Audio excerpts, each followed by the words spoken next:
Welcome to the Superway Podcast Show, where we ride the current of financial literacy, tap into the superpowers of entrepreneurship, and flow with biblical business principles that build legacy. I'm your host, William Amos, and this is my co-host, Vincent Evans. And every episode is designed to shift your mindset, fuel your hustle, and help you steward money with purpose. So buckle up, lock in, and let's ride the wave. So on this episode, we're going to be talking about who do you have to become to make the how-tos work for you? Who do you have to become to make the how-tos work for you? All right, man. You think you can handle that? I got to. I don't know the choice. And of course, he don't even know what we finna ask. Everything's raw. So, hey, that's how we coming, man. We're going to dive right into it. But before we do it, man, you got anything you want to say to the people? I just want to reiterate that I do not know what you're going to ask me. So everything is coming straight off my dome, straight off the top. That's how it is, man. All right, man. So we're going to jump right off into it. In your experience, why do so many people struggle to apply practical how-to strategies when they have all the information? That's a good question. Some of it is having poor habits. Some of it is a matter of just discipline. You know, in my case, after learning and getting the knowledge and also understanding how to apply that knowledge to my life to make the effective change in my finances, I chose not to do it. Okay, so that put me in the stupid category. Stupid is when you know better and don't do better. And so I think a lot of the time it's just a matter of discipline. And whatever habits that you have growing up and through your teens and through your young adulthood, those habits will either propel you forward to your destiny or hold you back. You know, because if you think about it, you're born looking like your parents, but you die looking like your habits. And so once, and what happened to me was I was sitting around the dinner table with my mentor, Mr. Edwin Haynes, and everybody at the table was having some uncanny success. They were making millions, and I was sitting there just having enough money in my pocket to get to the table, okay? And I looked the part, but I knew what my bank account looked like. Right. And I was wondering, what did they have that I didn't have? Because I'm listening to them. I speak just as well as they speak, or better. I can deliver presentations, I can do trainings, I have all the knowledge, but why am I broke and they're making millions? And so I finally found out and figured out that it was my discipline. I lacked discipline. And so that's the main ingredient I think that people lack. And just think about it. Everybody is exactly where they want to be in life, but only the successful people actually admit that. See, if you're overweight, you know what to do, right? It's obvious, but you have the discipline to do it. Dieting works. Exercise works. Okay? So the same thing will come down to finances. Saving money works, right? Becoming debt-free works. Making proper investment works. But do you have the discipline to carry it out? So what we teach, we don't teach the how-tos, okay? We got a ton of people teaching the how-tos. We teach the who-dos. Who do you have to become in order to make the how-tos work for you? Right. See, how to do real estate, how to do Forex, how to do crypto, all these things are great things, but the thing about it is no matter what vehicle you go to, whether it's trade on the stock market, whether it's real estate, whether it's crypto, wherever you go, you take you with you. Right. And so you have to look internally and figure out who do you have to become to have the discipline to make any of those vehicles work for you. So that's what we teach. Who do you have to become? Okay, so what does that process even looks like? So start off when you start teaching them, who do you have to become? That's a great question. And so it's 6 areas that we focus on. And the main thing is you have to be brainwashed. Right. And a lot of people, they kind of associate that word brainwash with something negative. But that makes sense though, because if you even just like when you young growing up around whoever you're around, they doing good habits around you or bad habits, but you're gonna pick up on them. So that's a form of brainwashing too. So I get it, because whatever you've been trained or learned growing up, it brainwash you. So yeah, you gotta brainwash yourself out of that mindset. Well, let's look at it from a biblical standpoint. The Bible says, don't be conformed to this world, but be ye transformed with the renewing of your mind. So renewing your mind means what? Renewing. That means you have to take away the old and put in something new. Exactly. So that's the brainwashing we're talking about. So the way we do it is with repetition information. Now, how do you get that information? That's what we're looking at. Right. So the first thing we teach is your belief factor. All right, all things are possible to them that believe. So first, you have to get your belief in order. So you have to define is what it is that you believe in, and define that. And then you have to look at what you're praying for. So your belief and what you're praying for should go together. And then you have to look at what are you speaking. Does your affirmation match what you just prayed for? Does your first conversation match what you prayed for? So many times we'll pray for supernatural increase and then walk out the door, oh Lord, how am I gonna pay my light bill? And you're speaking against what you just prayed for. You leave and you go to work and you get the first negative conversation or a gossip conversation about something negative about a coworker, when you just got to be praying to God for supernatural increase. So your whole day routine has to be congruent and consistent. So now, what are you listening to when you ride to work? You just got to be praying for increase. You just got to be praying for knowledge, understanding, and wisdom to apply financial principles. But now you listen to rap music that is going against. Now, have nothing against rap music, right. but whatever you listen to got to be parallel to what you got to praying for and believing for and speaking for. So now you listen. So what you listen to is very important as well. Now, what are you reading? So you can't read the tabloids and you just got to listen to some gospel and listen to one of the gospel or preacher gurus talk about increase in finance and things that you want in your life, and then you turn around and start reading tabloids. Now what you read has to match what you just got to be listening to. Okay? What you said about being disciplined. Yeah, so you have to be consistent in everything. Now, your associations. Okay? Right. So some of these people, when you go to the next level, some of you are going to start having limited access to your time. You got to start loving some people from a distance. Right. So the people that you hang around, absolutely. I told my mother, I said, you can't pick your kin, but you can pick your family. Right. So the people that you spend the most time with should be the people that have similar mindset and spirit sense to what you have in relation to where it is that you're going. So now that you get up, you're believing in the right thing, you're praying for the right thing, you're speaking the right thing, you listen to the right thing, you're reading the right thing. Now you have to associate with the right people that are like-minded like you. Okay, so if you got Boo Boo, Ray Ray, and them, and all of them talking about some garbage, and you just got to be doing all the other things, that one garbage conversation can negate all the things you just poured into yourself, and you don't want that. Just See, like music. negativity runs faster than positivity. It's just how it is. You look at the news. I timed it one day. It was 21 minutes into a 30-minute segment. It was nothing but negativity, and then they put a little positive at the end. But the positivity cannot negate all the negative. Right. So what you want to do is make sure your associations run congruent and get around like-minded people. Oftentimes you have to use. Now we have so much technology. You can use technology for your association. So what podcasts are you listening to? What YouTube video are you listening to? Who are you getting your coaching from? All that has to run congruent with all those things going together. And being consistent. Absolutely. Being consistent. And having everything parallel. Yeah, absolutely. And you said those the 6 steps, or that was one step of the 6? Well, all those are 6 things that we teach on. Okay, gotcha. So we talk about your association, we dive into that. We talk about what you speak, we dive into that. Even not just saying affirmation, but also negative conversations. Okay. When somebody approaches you with a negative conversation, I teach how to get that conversation. So if I'm in a room and I can't turn the room positive, I leave the room. You follow what I'm saying? So same thing about what I'm reading.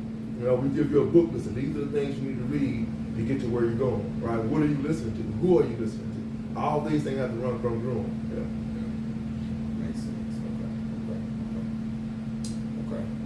My next question, man. So how how important is it? How important is personal identity and mindset in achieving lasting success with financial and business goals? So basically, how important is your personal identity to achieve? It's crucial. You know, you gotta know who you are and whose you are. Okay? So if you just think about who I am, then now I can compare myself to you or somebody else. And most of the times, people fail in that because they compare their year 1 with some guru's year 20. Okay? So when you look at it from that standpoint, this is just like me comparing my 30 years experience in my landscape business to one of my guys' 3 years experience. It's not a fair comparison. Right. And so the Bible tells you at some point, I forgot the scripture, don't look to the left or right, look straight ahead. So now that you figure out who you are, now don't compare yourself to other people. Whose you are. Okay, God created you.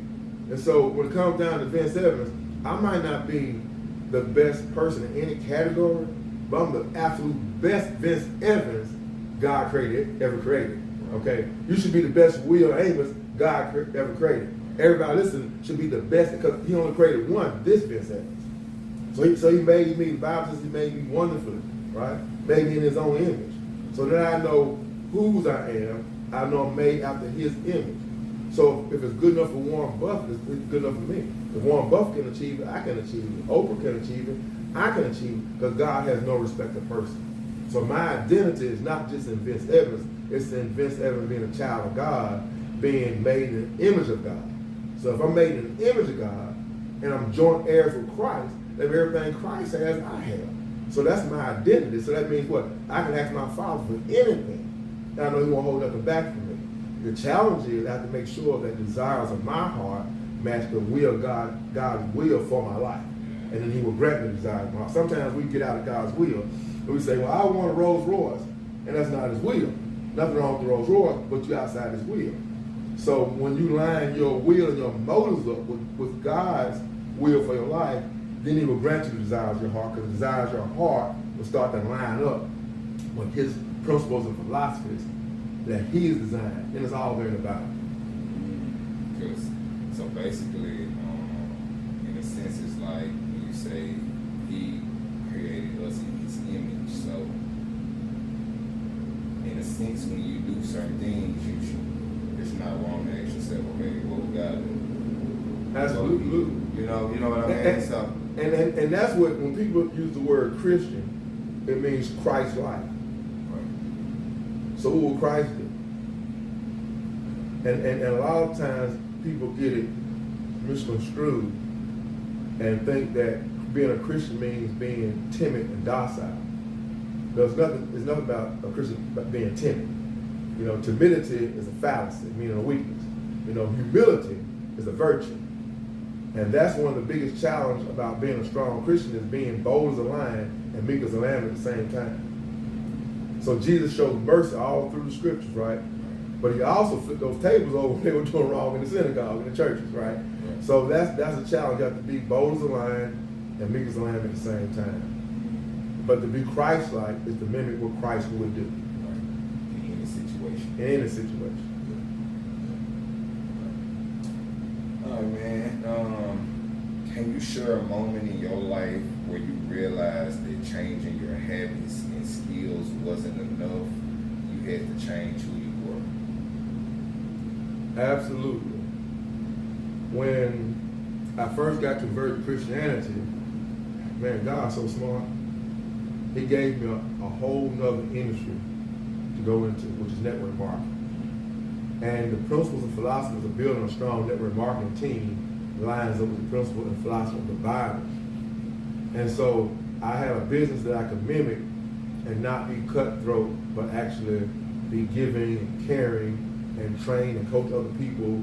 It's a volunteer army that you're leading. And so you have to be a real true leader, not a position leader when somebody puts you in a position, or you're paying your employees so they do what you say. So people have to follow you because of who you are. So who you become in the process of building a network marketing team was very valuable to me doing that process. So I think that during that process, I learned that, and here's what they used to tell me, I didn't understand it. They said, work harder on your business. Work harder on yourself than you do on your business. Okay? And Jim Rohn used to say, if you work hard on your business, on your job, you'll earn a living. But if you work hard on yourself, you'll earn a fortune. So I didn't quite get it at first. I'm like, what do they mean? I'm supposed to work hard on my business, right? I've been taught to work hard. What do you mean work hard on myself? And I started to realize that when I worked hard on myself, I could make 5 phone calls, get the production of 20 phone calls, because I was better. So I was more efficient. Right. So I worked harder on me and less on the business. And to the untrained eye, that seems kind of off and far-fetched. Everybody wants to dive in and work hard on the business. They don't want to work hard on themselves. We work hard on yourself as the delayed gratification during that learning curve. But once you keep working hard on yourself, eventually the hourglass is going to flip. And now the results start coming in, it's like you're barely working, and all the results start coming in. So when I came back to the industry of landscaping contracting, all the things I learned in network marketing, I started to apply them. And then it became like I was shooting ducks in the barrel. Sales started coming in so easy. People were liking me even more. The integrity was up. The culture was up. Now I was able to teach that, because I had been teaching in the industry. So I was able to now teach my employees, teach my vendors, teach other contractors. So now it just became, I took all those skill sets and I just shifted them back to the industry that I founded my first successful business in. And then that in that industry, in that arena, it skyrocketed. Because of who I became. Network marketing is where I got my training. Right. When I came back to the traditional business, it skyrocketed. It skyrocketed because I was so much better. You follow what I'm saying? You're working on yourself. And I worked on myself. Gotcha. Make a lot of sense. Yeah. And that actually is crucial, especially, I was thinking if that's what you choose to do, you want to be a businessman or entrepreneur, and you just focusing on business and you don't focus on yourself.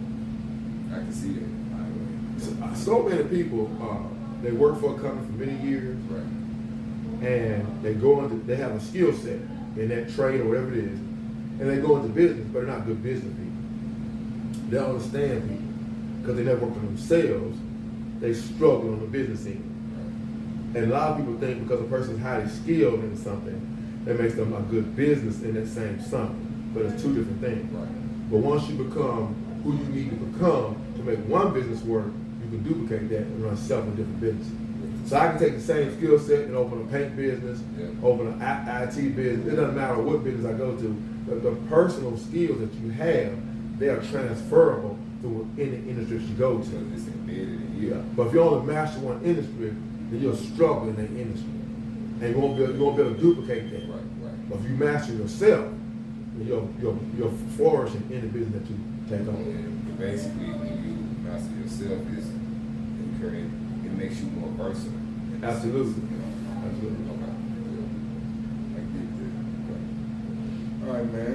Let's move on, man. And when we get to the end, remind me, because I got a bonus question. You got a bonus question? I came up with it earlier, and I said I'm gonna wait till the end for that one. These are tough enough. You got a bonus question? Okay, all right.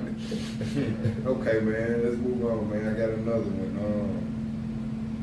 What are some key character traits or qualities someone must develop to turn strategies into results?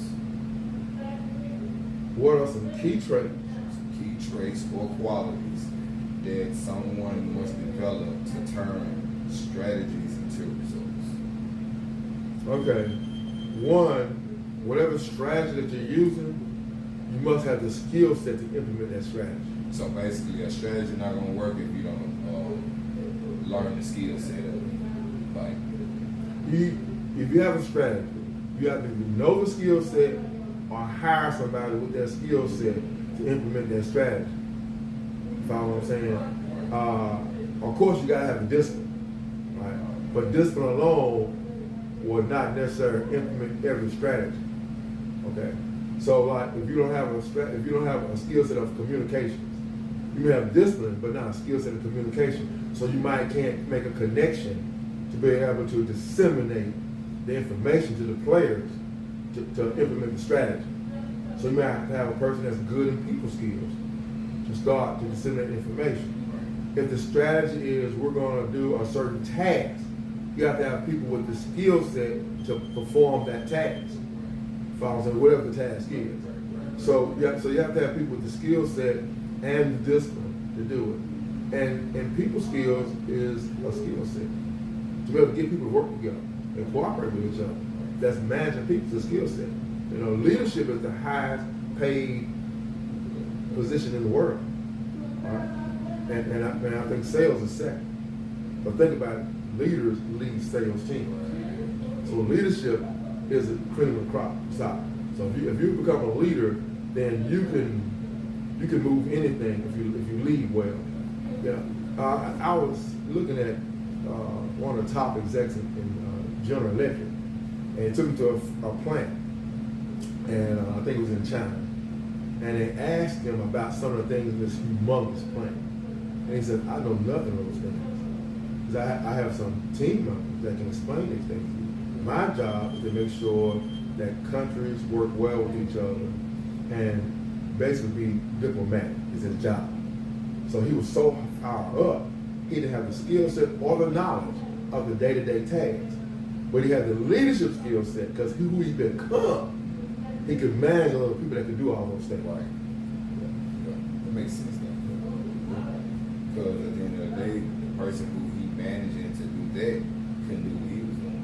Absolutely. So I get it. That makes sense. Okay. Moving on. Are there common mindset traps or how-to addictions you've seen people fall into, and how do you recommend breaking free? I'll read that again. Yeah. Are there common mindset traps or how-to addictions that you've seen people fall into, and how do you recommend them for breaking? Well, I think the biggest trap is the get-rich-quick scheme. Now, and key word is scheme. Says, if you look it up, scheme is something that somebody is planning for somebody's demise. There are some get-rich-quick plans, right? But getting rich quick is relative. And so a lot of the times, people that may have had some success in an area, and it's all online, they'll promote, they can teach you how to get there without a skill set. People are saying, I can help your coaching business skyrocket. You don't have to be a good speaker, you don't have to know anything about coaching, you don't have to have any clients, you don't have to have any following. That's a bunch of hogwash. You cannot do who you're not. You have to become it. Whatever you want to manifest, you have to first become that. And it takes sometimes years of toil. But when you have a get-rich plan, what you can do is you can take where you are and incorporate other people in the team and come up with a plan where you work together with people with different skill sets. And that way you can reach your financial dreams and goals. But if somebody tells you it's a shortcut to implement a skill set or a particular gift, then it's hogwash.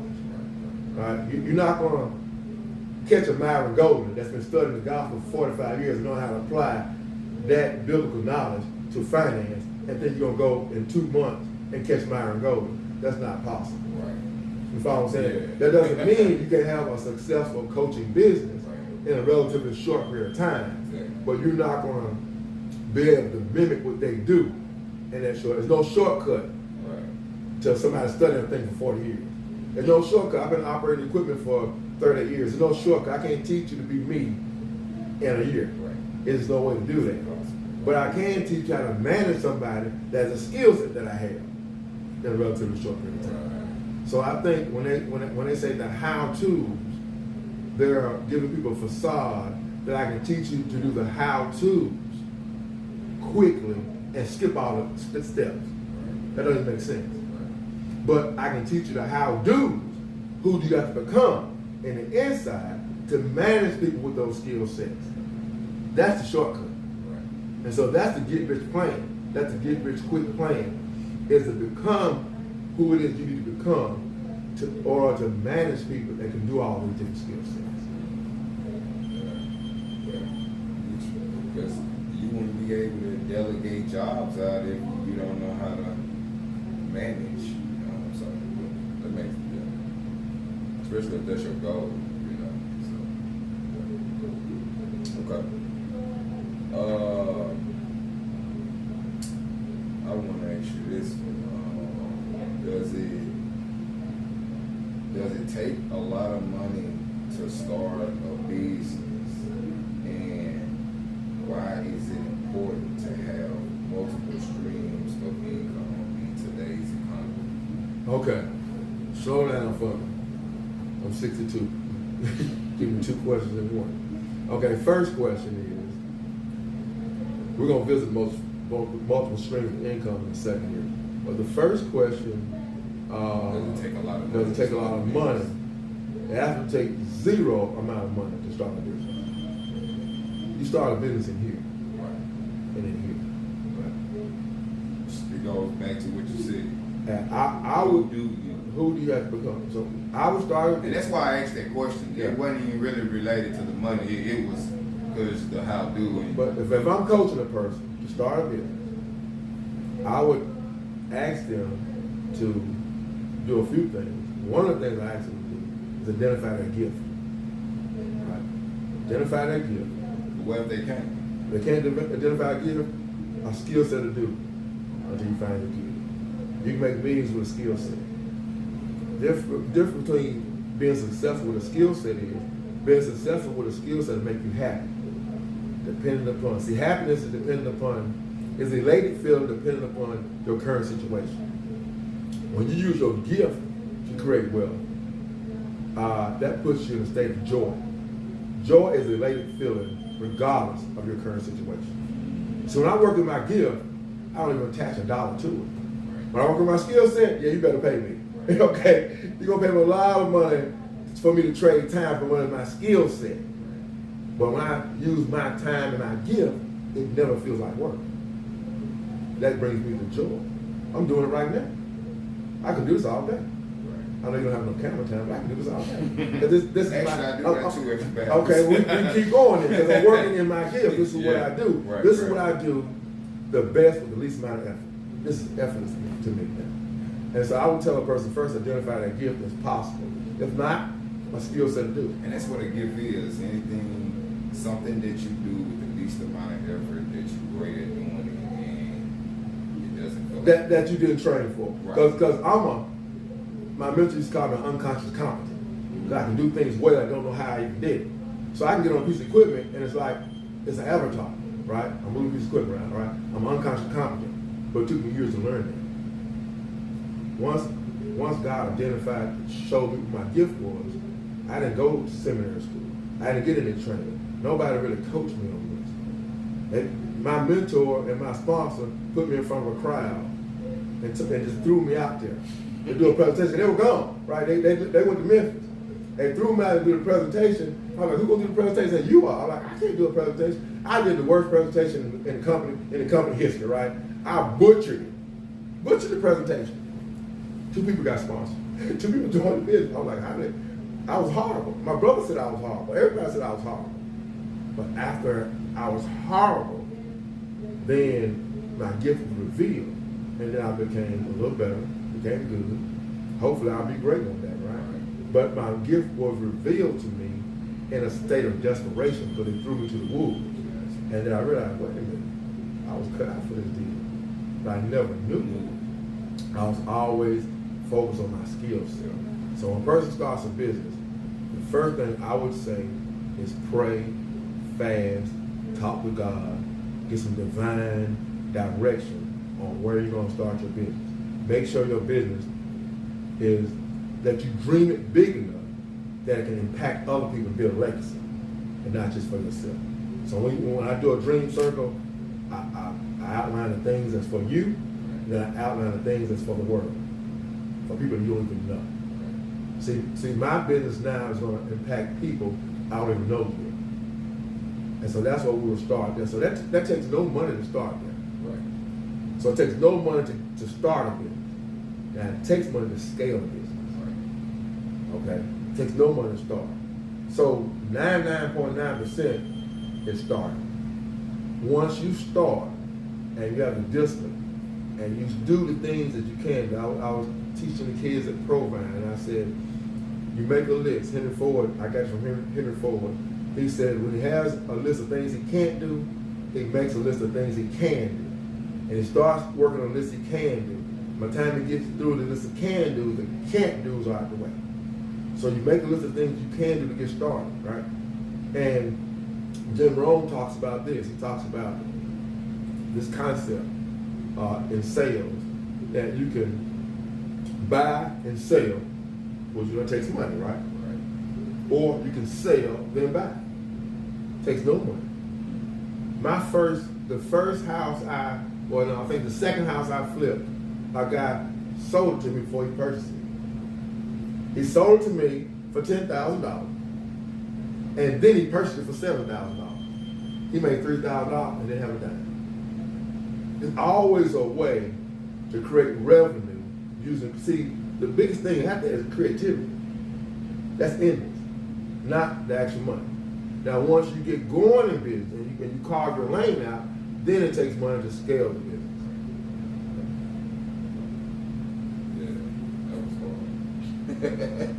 Okay. So to mimic off of that, what you just said, so what advice would you give someone who's frustrated because they don't know what Let's skip the question. What's that? Go back with a two-part question. No, you said, oh, you talking about when I asked, who do you have to become?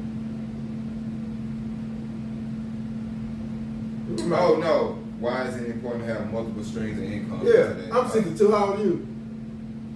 35. You should remember stuff like that. Come on. I was going on to the next question. I thought you had. I told you to go to the two-part question. Y'all forgot y'all. He old. Yeah, I am. See, I'm moving. I'm moving. So go back to that question. Ask that question again. Okay. Why is it important to have multiple streams of income in today's economy? Okay, great question. Now, there's an old adage that says, never put all your eggs in one basket, all right? But sometimes people run with that prematurely.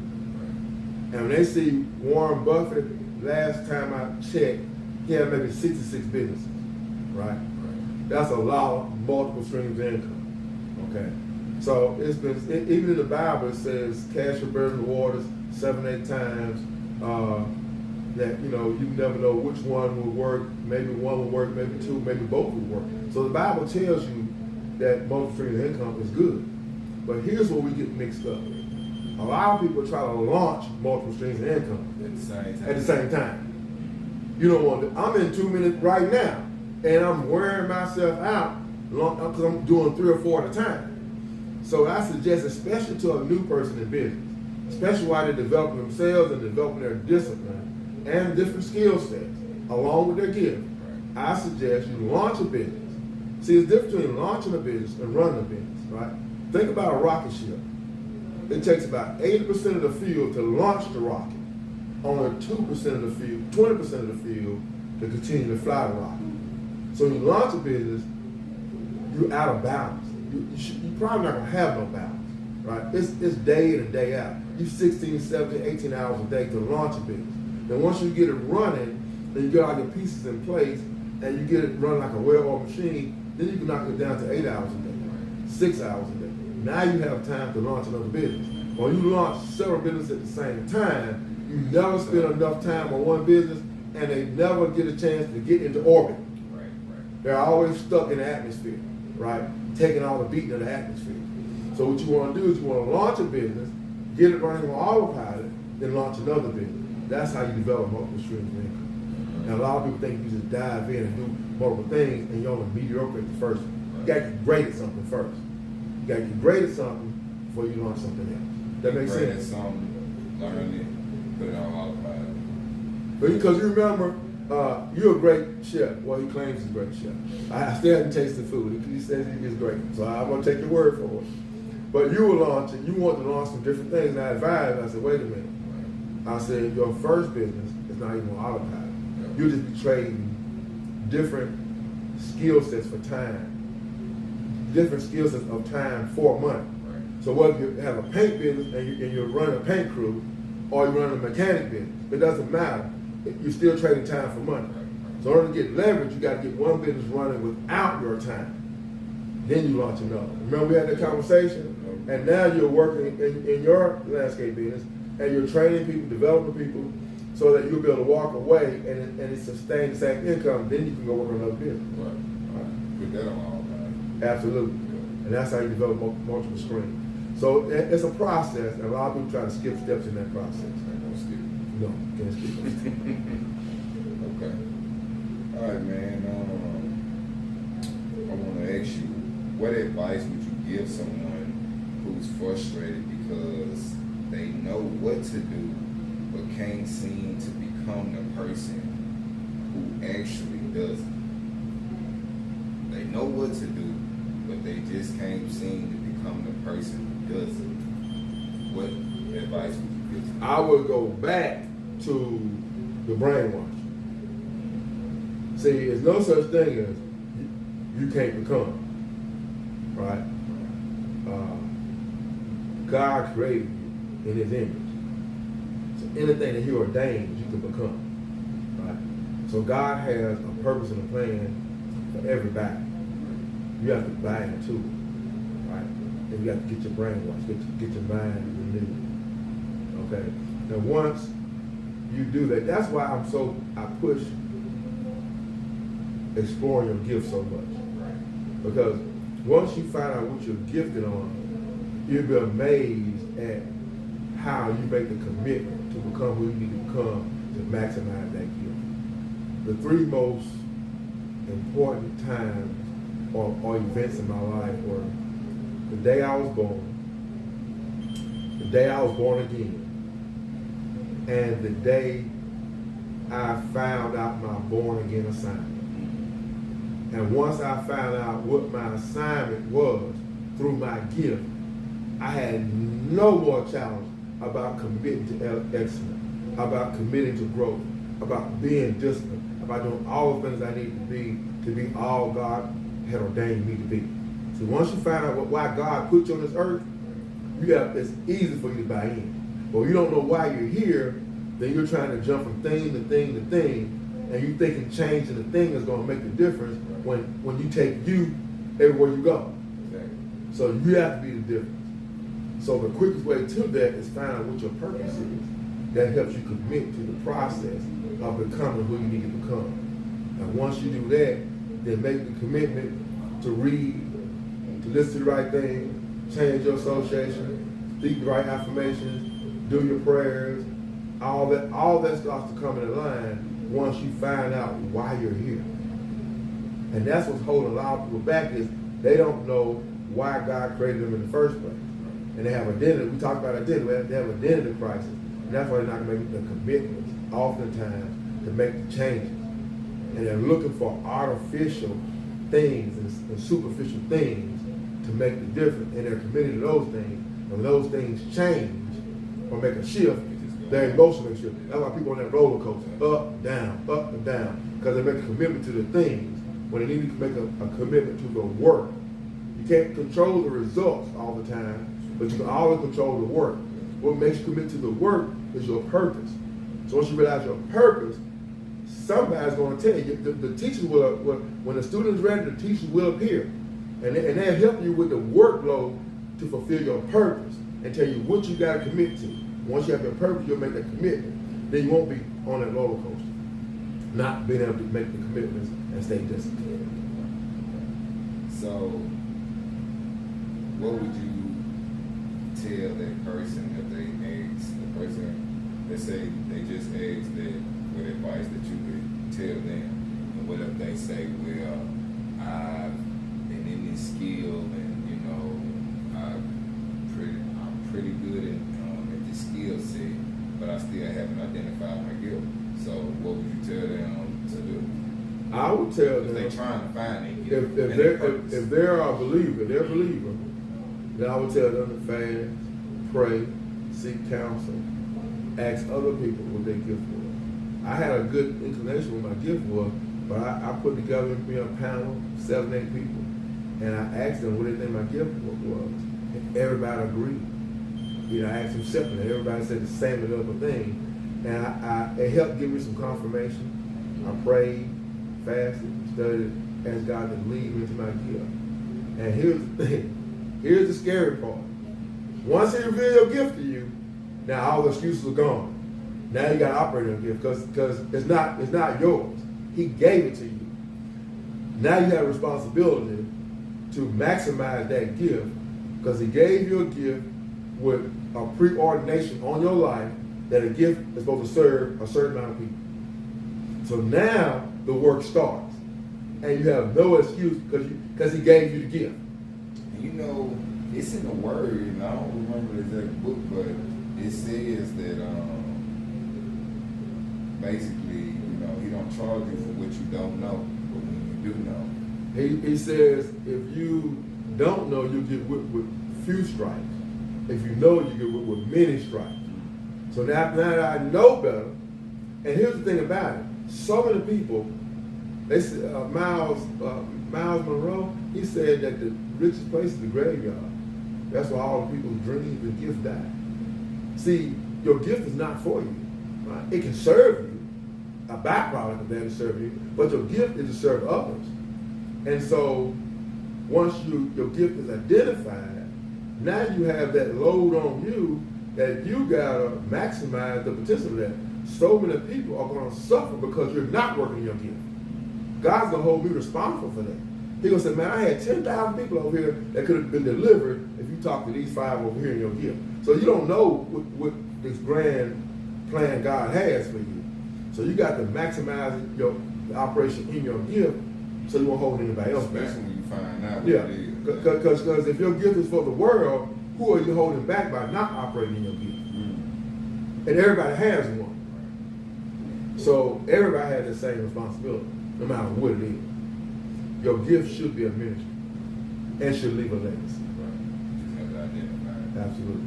But for a person that hadn't identified it, while they're pursuing it, while they're looking, they need to continue to develop skill sets. Because skill sets will serve you well. People make $1 million with skill sets. So is it possible to have more than one gift? Yes, absolutely.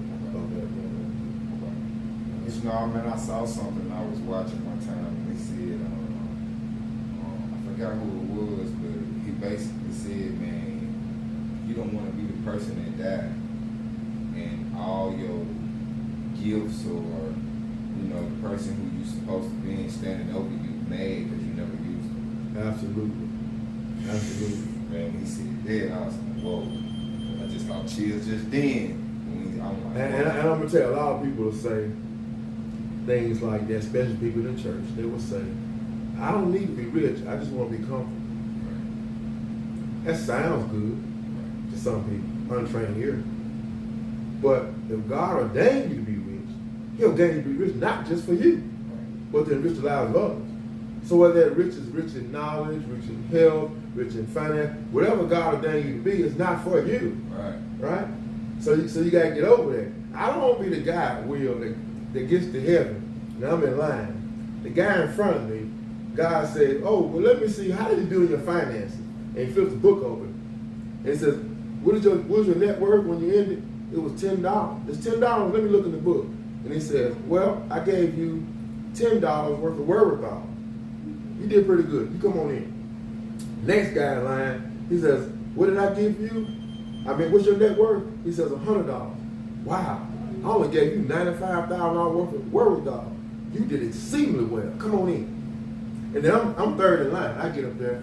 He said, well, what's your net worth? I say, $999,999,999. And he look in the book and he said, whoa, I gave you $1 billion worth of wherewithal. I gave you $1 billion assignment. You're $1 short. Get from me. Get away from me. You evil work of iniquity. Get away from me. because you didn't max out. You didn't do all I gave you. I don't want to say that about me. Right. So that's why you see me, I don't work for money anymore. I work for service. Of course, money's always trail service. But I work for service because I'm here to solve challenges in God's universe. The marketplace has to be part of God's universe. So when I solve challenges in the marketplace is going to reward with money. You reap what you sow. But also I'm ordained to solve challenges outside just the marketplace, within the umbrella of God's universe. He's going to hold me accountable for that. Did I say a kind word to the person that he told me I was supposed to say that kind word to? Okay, did I tip this waitress and help her buy one more gallon of milk? Did I do all the things that he put in front of me to do? It's all around us. And most of the time we're oblivious to that until we lock in and tune in. And once we tune into our gift and we get our assignment, then now all these things start to be revealed. And these things are always bigger than us. That's a long answer, but nah, man, well explained. So I'll tell you what, I got 2 more questions. So I want to ask this question about the gift again because I'm sure there's some listeners out there that can ask this question. All right. And I know I'm sure I kind of asked this already, but I just want to touch up on the subject again before we close. So for those out there who's struggling to find their gift, like I'm talking about, man, head over water, I'm talking about they praying about it, they working hard on their skill set, and they just really want to identify their gift because they, in their eyes, they faithful and they want to serve God through their gift. What would you tell them? okay, first that's why I believe in children trying multiple things. You know, your children should try all sports, music, all sorts of things, you know. And To try to identify. identify that gift. And if you're a young adult and you try several things, again, I would pray, I would fast, I would seek counsel. So you say fast. I would fast from everything. Okay. You know, Food, television, just- negative conversation. I would just get away from everything. It might be a day, it might be 2-3 days. You know, and what you can bear. You know, everybody can't fast the same with that. So it's not about so like much even like how long. sexual activity. Yes, everything. Like I would get away from everything because I want to hear from God. I would get away from everything, Gotcha. all distractions, Right. so I can hear from it. It might not take 3 days. It might take 18 hours, 25 hours, whatever it is.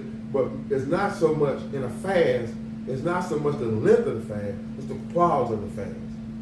You know, how much are you getting? So when you exclude everything, it may only take a few hours, but you got to get everything out the way and horn in on that. If you've tried multiple different things, look at the things that you do the best with the least amount of effort. The things that nobody taught you, but you do well unconsciously. That you're just good at with no training. Those are the things you want to start at. And then ask God to reveal these things to you, and He will.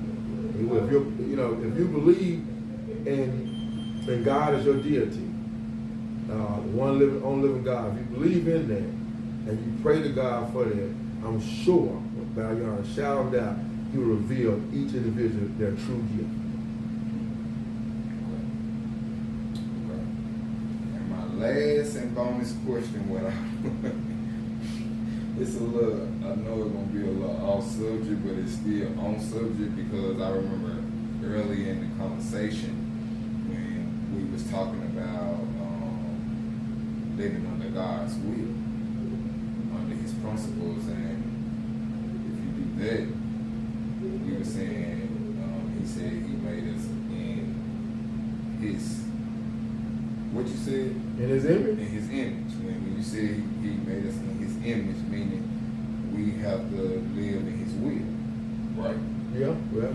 So this question is, when you were saying that, Well, we don't have to, but we want to maximize His will, Yeah, we want to live. Yeah. Right. We want desires our heart to match His will for our life. to match His will. Yeah, that's what I'm trying to say.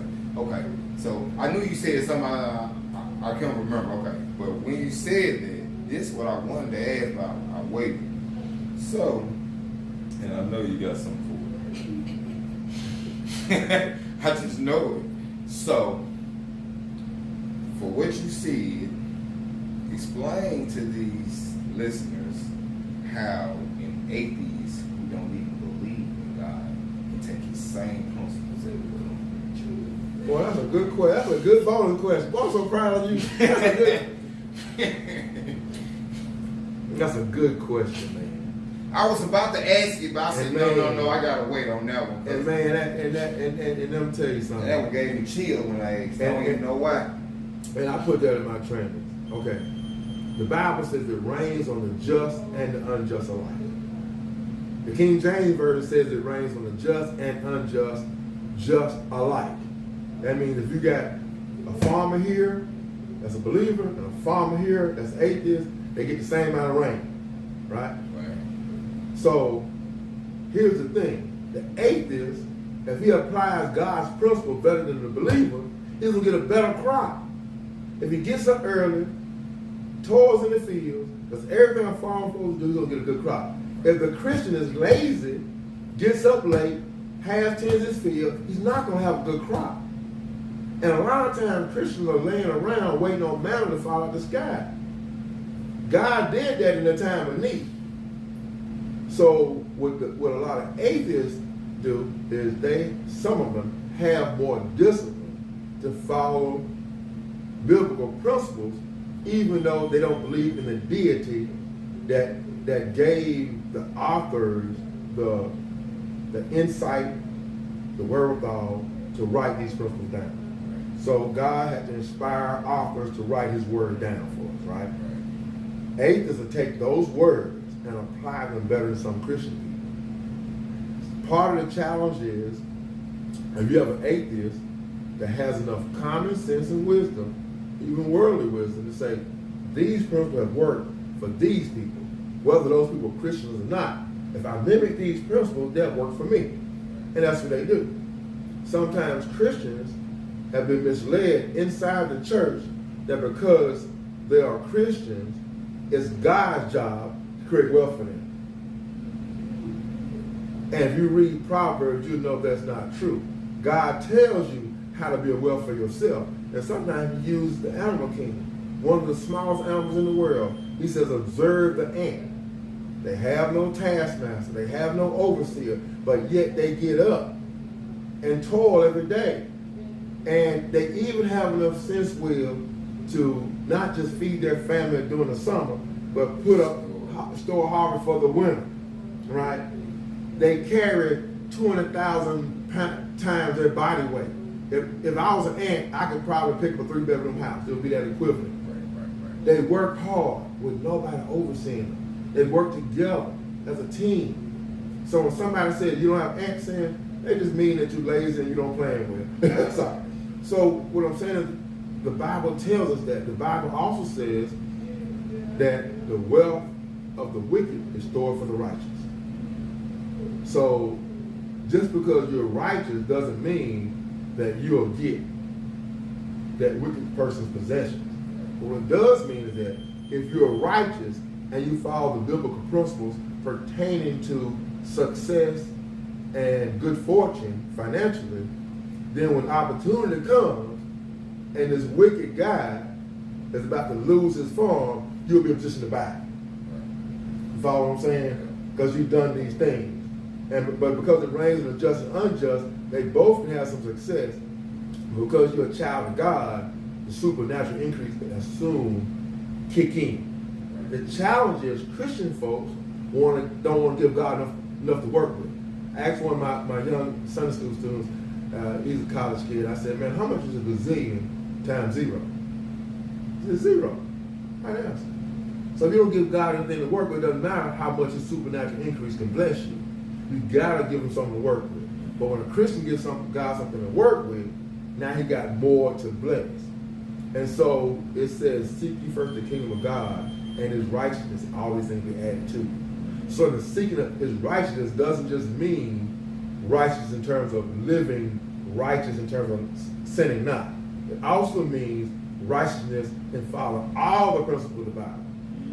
Meaning pertaining to health, pertaining to wealth, pertaining to how to treat everything. And if you follow all the principles in the Bible, you'll get the result. And you know, and it's kind of crazy how people don't believe that he take care of the birds. Make sure the birds eat. Absolutely. make sure the squirrels eat every day and them animals, and you can't tell me that our life ain't more valuable than a bird. And he ain't got no business plan. we'll create a business plan that we won't even follow. And all those animals you just named don't have a business plan. And they eat every day. So how much more does our Heavenly Father love us? We're the only creature God created that just mess up God's plan. You never see, lion talking about his ankle hurt, he ain't gonna go hunt. You never see, a leopard or anybody complaining, talking about But you see man making excuses, wanting somebody to bail him out, being mediocre. We're the only creatures that can be mediocre and still survive.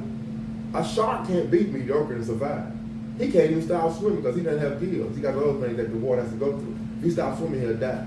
We're the only creature that can be mediocre and still survive. And still complain. You're absolutely right. Well, man. That's been a good show. That last question was a good bonus question. Yeah, man. That's it, man. We're going to wrap it up, man. You got anything you want to leave the people with? Well, I want to leave you guys with this. We finished the book. We're in the last editing process, Biblical Business, and we'll be letting you guys know how to purchase it. We're having our first financial literacy event. Biblical Business Boot Camp, September 13th. Okay, September 13th. 2025 this year. Absolutely. We have Biblical Business Boot Camp, and we'll be diving into all these things that we talked about and so much more. And it's going to be well worth it. We have special guest speakers. Will be there. Yes, as well as myself. I'll be teaching a couple classes in the boot camp as well. So that's it for me. All right, man. I want to leave y'all with this. Like I said, this is the Super Wave podcast, and we discuss financial literacy, biblical business, and stewardship, and that's what we about, man. And we just trying to pass on the message and help the next to help the next to help the next, and that's what we doing, man. And we appreciate y'all. It's love and peace. Absolutely. What you think? Yeah, I think this was probably one of